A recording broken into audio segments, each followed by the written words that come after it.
Hello and welcome back to another video. Today we're going to be looking at the second set of Premier League teams, Crystal Palace, Everton, Fulham, Leeds and Leicester, going through their recent transfers, some rumours and then some suggested transfers if you choose them as your career mode team.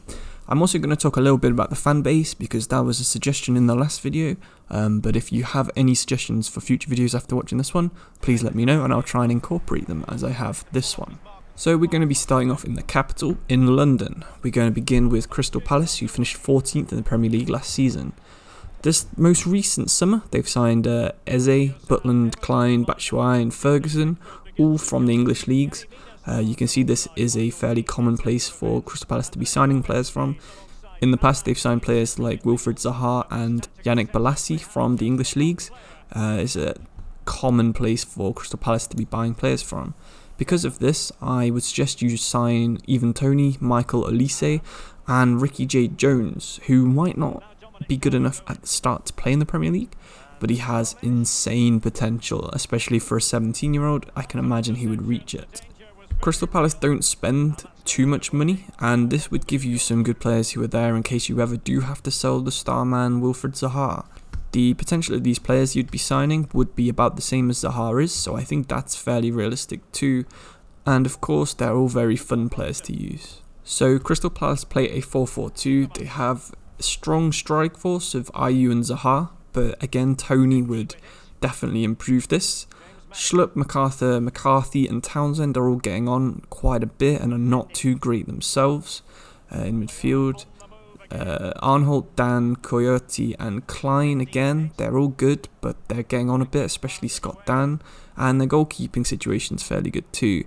Because of this, I would focus on getting that second striker to be good and maybe buying some centre mids and some wingers to supplement that midfield before eventually moving on to the defence last, because I think that's already pretty good.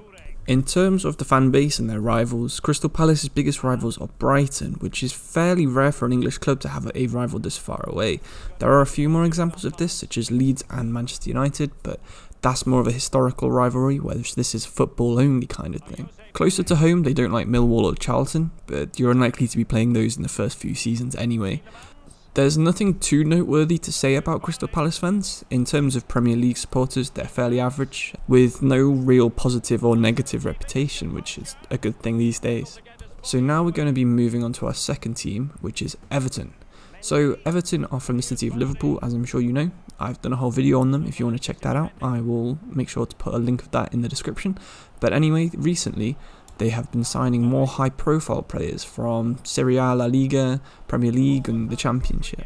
So last season, of course, they signed James Rodriguez, Alan, Decore and Godfrey from Norwich, all from these leagues that I've just previously mentioned, and they're rumoured to be looking at Dan James from the Premier League this season too. So in terms of their squad, I think they're weak at defence and goalkeeper. I would try and sign some high reputation players from the likes of Serie A and Bundesliga. I would go for Manolas at Napoli, Jerome Boateng at Bayern Munich and Odriozola at Real Madrid, because I think these players would strengthen the squad. They're the kind of players that I can see Everton trying to sign. They are the kind of cast-offs of the bigger teams. So Bayern Munich and Real Madrid, of course, both much bigger than Everton. But they're all good players for the Premier League, and I think they would improve the squad. If you want to learn a bit more about Everton, like I said, I've done a video on them, which you can find on my channel. So we're going back to London, and we're going to go to Fulham. They were 4th in the Championship last season, and over the summer they signed Anya from Torino, Luckman from Leipzig, Adria Bayoro from Man City, and a couple of others. So they tend to sign players from the French and English leagues, so that's where you should be focusing your efforts on buying players. Nationality wise, a lot of the players they have signed this season have been either fully or half Nigerian, so if you can find some players that do have this kind of heritage, then that would probably be a bit more realistic than signing a random Brazilian, for example. I couldn't find any rumours for them for this transfer window that's coming up, but my suggestions for Fulham would be Bogle from Sheffield United, who's played for Derby, Taganga from Spurs, who is a big centre-back, and Jack Clark from Spurs as well, who is another young British player who has quite a lot of potential. These are the kind of players that Fulham do sign. They sign younger players, improve them, sell them on, I wouldn't expect them to really have many players over 80 rated in the next few seasons, but they'll definitely have some players with over that in potential. In my experience, the Fulham fan base is a fairly loud one. They have one of the smallest and most unique stadiums in Craven Cottage, but they make it loud enough to compete with some of the bigger teams.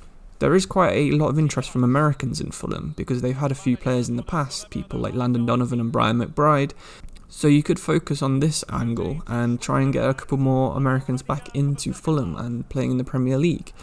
Of course, you're probably not going to be out there signing Pulisic, but you could easily sign someone like Reina on loan from Dortmund or Alex Mighton from Nottingham Forest, who's half American. So now we're going to be bouncing back up north. We're going to Leeds. They got promoted in first place from the Championship, and of course they're managed by Marcelo Bielsa.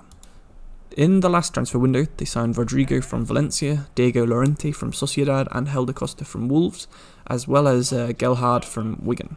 These are all typical signings for Leeds. Over the past couple of years, they have focused on Bielsa's contacts in the Spanish First Division and other lower league English league players. You can see this continuing in the future. I've found some rumours of them looking at Puig from Barcelona. This could be a good loan player because they do have a weakness in midfield. But in terms of signings, I would suggest I would go for Ivan Toney again, Mikel Elise again, and then people like Adnan Januzaj or Eddie Nketiah, who did play for them on loan last season. The sort of mid-level players who are from the English Premier League or from the Spanish League. I wouldn't go out and sign someone else like Rodrigo because I think he was a bit of a one-off, but it could happen, so if you do that, I wouldn't say it's too unrealistic.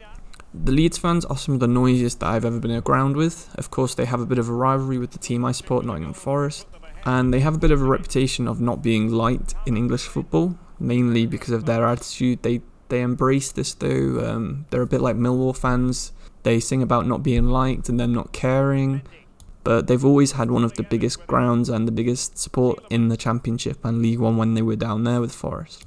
Of course, they're very passionate fans, but they're very, very grateful to Bielsa at the moment for getting them back into the Premier League after about 20 seasons out of it.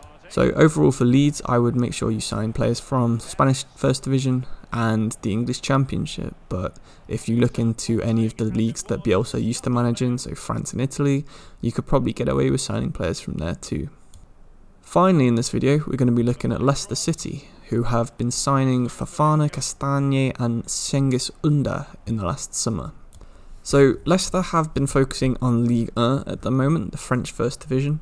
They do have a good reputation of signing players from there. Of course, Kante and Mahrez both came from the French leagues, although I think they were from the second division at the time. They signed Mendy from there as well recently.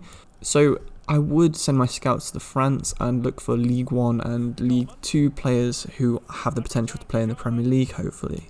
Currently, they're being linked with Plata from Lisbon, who, again, would be a fairly realistic signing, because they do have an ageing Vardy up front who needs a replacement in the next couple of seasons.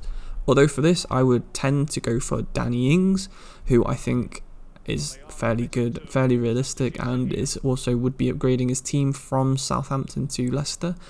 And as much as I do like Wes Morgan, I would also be trying to sign a better centre-back in the future.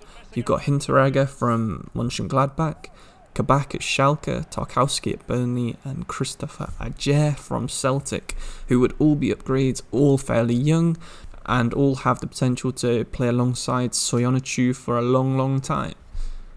Leicester fans are a bit of a weird one. They were always fairly well supported in the area that I lived, and although they might not have the most passionate fans, they do have a fairly good reputation of being, you know, nice, good, honest fans. There is a bit of a history with Forest and Leicester, although they wouldn't class each other as rivals, about how they dodged administration by abusing the rules when Forest then had to sell all their good young players, and they both ended up in the same situation. But other than that, Leicester have a fairly good reputation, and a lot of people will have some good feelings about Leicester, especially because of the recent Premier League win. So I don't think you can go wrong by picking Leicester. So that's the second one of these videos out the way. Of course, there's some of the smaller clubs in the league here, except Everton, Leeds and Leicester, which are fairly well supported. But in the next video we have the big boys. We've got Liverpool, Man City, Man United, Newcastle and Sheffield. If you want a quick preview of the Newcastle video, I have another one about them on my channel at the moment. And I have plans for a Manchester United and City and Liverpool video about what the differences between they are. But until then, thank you for watching, and if you like the video, feel free to like it. So thanks for watching and goodbye.